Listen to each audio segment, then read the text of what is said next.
नमस्कार दोस्तों, आप सभी का एक बार फिर से स्वागत है आपके अपने चैनल में। जी हाँ दोस्तों, आज हम बात करने वाले हैं भोजपुरी के दबंग स्टार खेसारी लाल यादव के बारे में।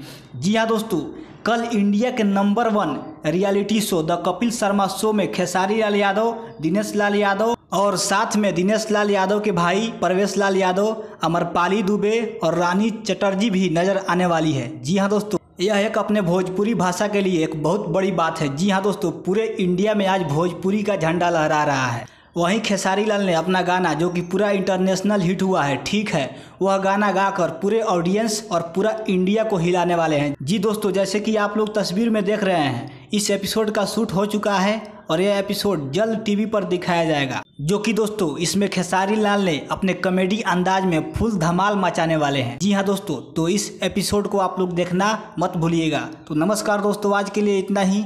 अगर ये हमारा वीडियो आप लोग को अच्छा लगा हो तो वीडियो को लाइक जरूर कर दीजिएगा। नमस्कार।